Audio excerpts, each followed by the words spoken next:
Market equilibrium किसे कहते हैं, इक्विलिब्रियम प्राइस क्या होती है और इक्विलिब्रियम क्वांटिटी किसे कहते हैं। इस वीडियो को स्टार्ट करने से पहले आपसे रिक्वेस्ट, अगर आपने अभी तक मेरे चैनल को सब्सक्राइब नहीं किया तो काइंडली पहले मेरे चैनल को सब्सक्राइब कर दें और बेल के निशान को लाजमी प्रेस करिएगा ताकि मेरी न्यू वीडियोस की आपको नोटिफिकेशन रिसीव हो सके। चलिए अब हम अपनी वीडियो को स्टार्ट करते हैं। सबसे पहले मार्केट इक्विलिब्रियम के कंसेप्ट को अंडरस्टैंड कर लेते हैं। Equilibrium is a state in which there are no shortage and surpluses. In other words the quantity demand is equal to the quantity supply. Shortage किसे कहते हैं कि जब मार्केट में डिमांड ज्यादा हो और सप्लाई प्रोडक्ट की कम हो, इसको हम शॉर्टेज कहते हैं। और सरप्लसेस क्या होता है, सरप्लस से मुराद ये होता है कि जब सप्लाई किसी प्रोडक्ट की ज्यादा हो लेकिन कस्टमर की डिमांड उस प्रोडक्ट के लिए कम हो। तो इक्विलिब्रियम क्या होता है कि जब शॉर्टेज और सरप्लस दोनों सिचुएशन मार्केट में एग्जिस्ट नहीं करती। ये कब नहीं एग्जिस्ट करती, जब क्वांटिटी डिमांड क्वांटिटी सप्लाई के इक्वल हो। तो हम इस कंसेप्ट को इस ग्राफ से भी अंडरस्टैंड कर लेते हैं कि देखें कि demand is equal to the supply. Market equilibrium किसे कहेंगे, when the demand of a product is equal to the supply of a product. उम्मीद करता हूं आपको ये कंसेप्ट समझ आ गया होगा। अब हम नेक्स्ट कंसेप्ट की तरफ मूव करते हैं।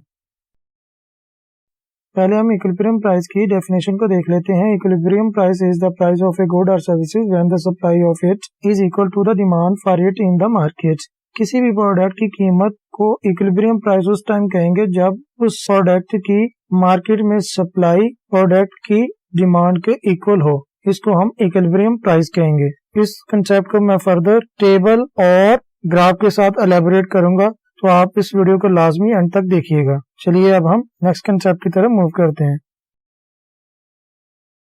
अब हम इक्विलिब्रियम क्वांटिटी के कंसेप्ट को अंडरस्टैंड कर लेते हैं। Equilibrium quantity is the quantity that clears the market. In other words it is the quantity at which the quantity demand is equal to the quantity supplied. किसी भी product की quantity को equilibrium quantity उस वक्त कहेंगे जब उस product की क्वांटिटी डिमांड मार्केट में क्वांटिटी सप्लाई के इक्वल हो। जब किसी प्रोडक्ट की क्वांटिटी डिमांड क्वांटिटी सप्लाई के इक्वल होती है तो हम उस क्वांटिटी को उस प्रोडक्ट की इक्विलिब्रियम क्वांटिटी कहेंगे। चलिए अब हम इन सारे कंसेप्ट को टेबल और ग्राफ की मदद से अंडरस्टैंड कर लेते हैं।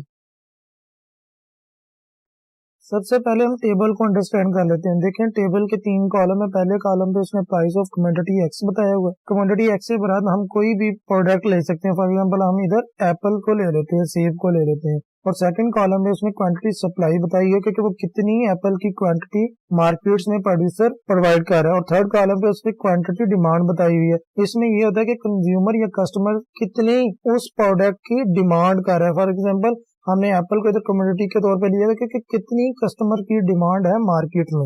लेकिन जब एप्पल की पर केजी प्राइस 5 रुपए थी तो प्रोड्यूसर है तो एप्पल की सप्लाई मार्केट में कितनी क्वांटिटी कर रहा है, वो 50 केजी कर रहा है। और जब उसकी कीमत 5 रुपए से 4 रुपए हुई तो देन उसने उसकी सप्लाई को भी डिक्रीज कर दिया, 50 से 40 कर दिया। लॉ ऑफ सप्लाई क्या कहता है कि जब किसी चीज की कीमत कम हो रही होती है तो उसकी सप्लाई भी प्रोड्यूसर कम कर देता है, और जब कीमत ज्यादा हो रही होती है तो वो सप्लायर या प्रोड्यूसर उसकी सप्लाई भी मार्केट में ज्यादा कर देता है। देखें, और जब उसकी कीमत 4 रुपए से 3 रुपए हुई तो उसकी क्वांटिटी की सप्लाई जो है वो 30 कर देता है। जब 2 होती है तो वो 20 कर देता है, जब 1 होती है तो वो 10 कह देता है। अब हम क्वांटिटी डिमांड को देख लेते हैं। देखें, जब एप्पल की प्राइस पर केजी 5 रुपीज थी तो इसकी मार्केट में डिमांड जो है वो 10 है। और जब उसकी कीमत फर्दर और डिक्रीज होती है तो वो मार्केट में उसकी डिमांड और इंक्रीज हो जाती है, वो 20 हो जाती है। और जब उसकी कीमत और फर्दर डिक्रीज होती है, 4 से 3 होती है, तो मार्केट में डिमांड उस प्रोडक्ट की